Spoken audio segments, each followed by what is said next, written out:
Alright, my bad. So gratification postponed. So you might not get recognized for what you did. You could do a heroic act. You can, help somebody and it goes unnoticed, but God sees it, and at the right time, God's going to appoint you like He did Mordecai. And the king, God put on somebody's heart to remember you. It may not happen right away, but at the point in time, you might need that favor or that recognition at the right timing. But let God do it. Don't you do it. Morality required. You're gonna have a lot of you're gonna have to be self-disciplined when God say wait till marriage. You gonna have to stand in what God is saying. You can go against it, but that's on you. High ethical standards demanded. Baby, to be around anybody else of God, you gotta be wanting to want Him. You gotta walk in His laws and regulations. If I'm killing flesh every day and I'm counting up the cost, don't count up the cost and you can't finish the foundation. There's a scripture for that as well. People start stuff and you don't finish it. No, baby, anything that we're starting with God, I'm not getting on this journey and quitting. That's not my portion. That's not what I want to do. I'm walking with my Father through the thick and thin. No matter how much suffering or what I got to endure, because I've known what God has done. I've known if He can show me what He can do when I have nothing, wait till He gives me everything that I need that's aligned with my life. Wait till He gives you everything that's aligned with your life. God's going to keep showing up for you. And those are the things you keep going back on. Nope, God did this. When the devil want to throw with negative thoughts and days come your way, nah, you're not finna take me away from my Father. I'm sorry, no. Neighbors, sin, condemn. There's ways you can do it without being so religious and making people feel bad. You can say, listen, when you're talking to people, just talk to them, hear them, and say, listen, we might disagree on some things. I don't believe this, but, I just want to show you love. God said we got to love each other. It's the way that you talk to people. It's the way that you handle people. You don't have to believe in what they're doing. Hey, listen, I'm not trying to change you because, listen, all I can do is tell you about a man named Jesus, how He saved me, our Father, God, Jesus is our brother, and he did a sacrifice that none of us willing to do. Let's be honest. But our Father loves us. When you go read about Him, that's the only way you can know about Him. Go read about Him, but then also experience Him. When you experience Him, oh baby, taste and see the goodness of the Lord and what He can do. And once you got your own testimony, then you can go out and spread to others. Man, I was in this sin, but I had somebody introduce me to Christ. And it's more people that's in the street that's doing this than the people that's in the church. I'm noticing that. But anywho, unseen God worship. So you have to be not seen. You're gonna have to do things in private. Unselfishness expected. You cannot be selfish. You cannot have a selfish heart and talk about something that you walking with God, but you're selfish.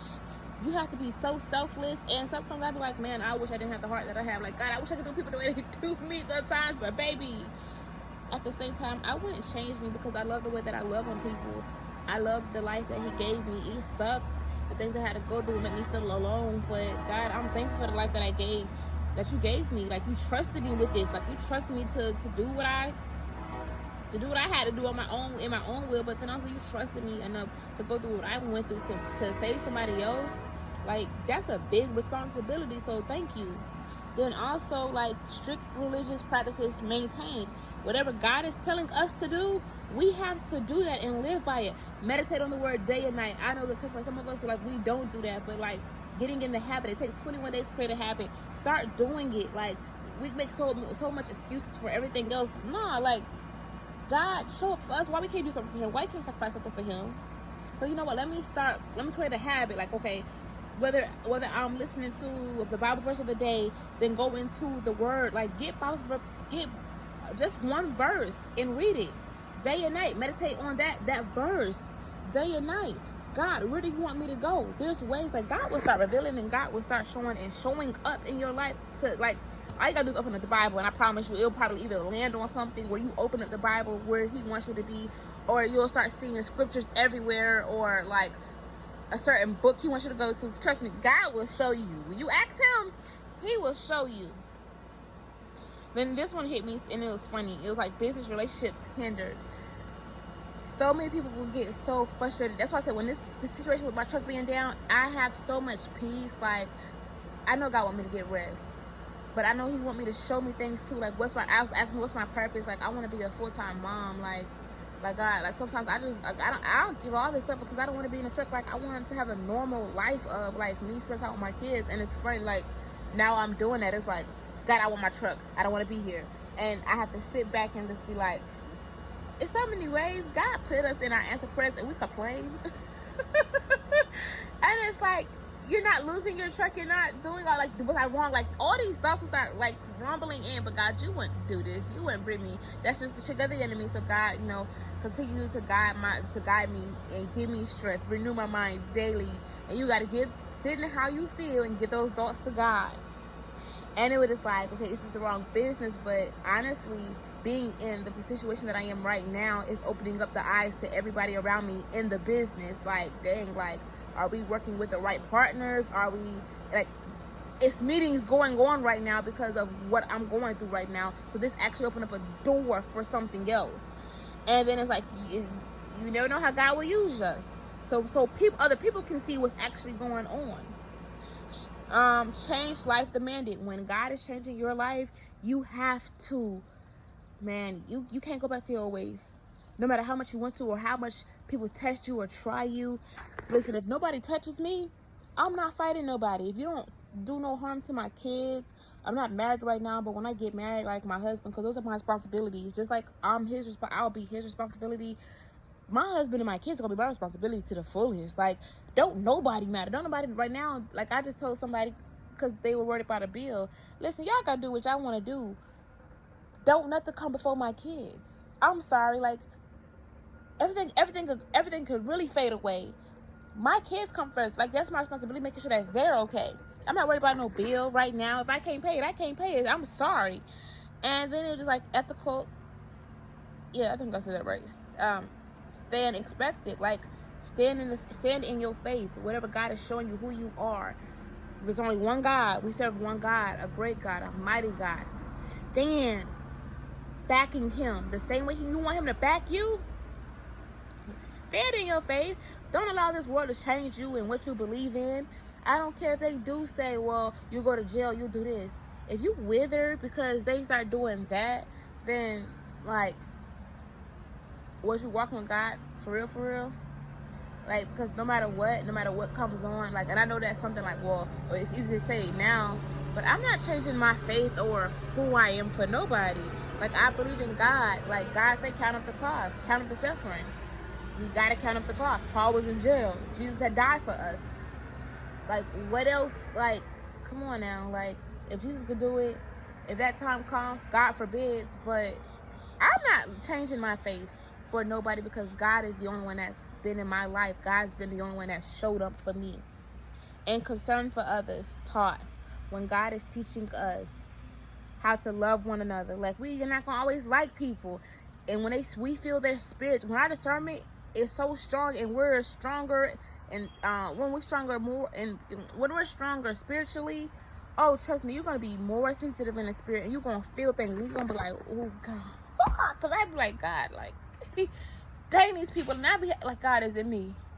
Like, and He just showed us, like, pay attention to just what you feel. Like, don't ignore. Like, we could ignore these feelings and, like, oh, you know, be around, but you don't never know what's trying to get attached to you. That's why you have to be aware of your surroundings and the spirits that's especially when people are not right. And, like, and I think it's like, it's hard, like, explaining this, but God got me paying attention to people in the world and people in church. And honestly, I'm happy He not making me for the church, to be in the church fully. I love ministry. I love being involved, but seeing what I've seen lately, it don't make the church bad, but the people in the church, they don't care about the vision. Like, not everybody in the church want the same vision for the pastor. Some of the people are literally getting in ministry to ruin the church. And, you know, some pastors don't even realize it's like, that's why I just be like, man, I love just talking to people in the street, giving my testimony and just putting on what God told me to do. And we never know how it can impact somebody else just by talking to them, you know, encouraging them, or, you know, just saying, hey, hi, a simple hi can save somebody's life and you don't even know it. Being nice to somebody can save somebody's life and you don't know it, because everybody is going through something. Everybody is, especially now, everybody is hiding something, and we're in a world of hate right now, and it sucks. But I'm going to read the last thing, and I'm going to go. So it says, the temptation to follow false gods because of short-term benefits, good feelings, easy rules, or convenience was always present, but the benefits were deceptive because the gods were false. We worship God because he is the one and only true God. Worshiping God may not be easy. You're going to have to go through some suffering. You may not like it, and you're going to have to do it crying. But a lot of people don't want to go through it because they don't like what they want to go through. They don't want to go through what God wants them to go through because they say it's hard. I hear a lot of people say it's hard. Like, why would he want me to go through all that suffering? No, because when I'm going through this, I don't feel this. I feel good when I walk in my own strength. Well, you're going to have those shortcomings. You're going to have disappointment after disappointment. You might feel good. You might be rich right now. You might be wealthy. You might be in your right mind. But for how long? What protection? What protection do you really have? What peace do you really have? What joy do you really have? People have all this stuff but still be miserable. No, I'm good. I would rather have less. I have looked at my life. I've had all this, gave it away, and I was miserable. I was still doing for everybody else, but I still had my kind heart. But at the same time, I asked God to remove all that. And I'm actually in a place, like, I'm telling God, like, I just want to be in a place where I'm making money. I have my own place and stuff like that, and be content in him. And, like, no, I can pay my bills, but I don't want to be rich. I don't want to be sin. I don't want all that. And it's just like, it's more peaceful. Even in Proverbs, it talks about, I don't want to misquote this, but to paraphrase, like, it's better to be poor than it is to be rich. I don't want to paraphrase. Okay, but anyways, it's better to be poor than to be rich. Oh my God, I gotta find it. But it's better to be poor because we have a humble heart. When you don't have something, you can see things in life for what it is, and just take a moment just to be like, you know what? When I was doing all this, I had all the money, and it was, everyone that was around you was fake. But now that I have nothing, everybody's leaving, I'm seeing life for what it is, and now I want to focus on what's my calling, what's for me, and that's a good place to be.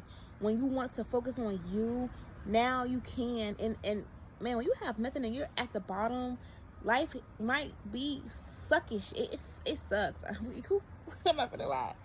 But when God is rising you up, it's different. Like, it's so different. And it feels good because it's like, I don't have to pretend to be something that I'm not. I actually can be me. I'm freely me and don't have to worry about anything. I love this version. Like, you'll love this version of you. Trust me, because you might be poor. You might be, and I'm not gonna say poor. You just might have less now, but spiritually, you'll have everything with God.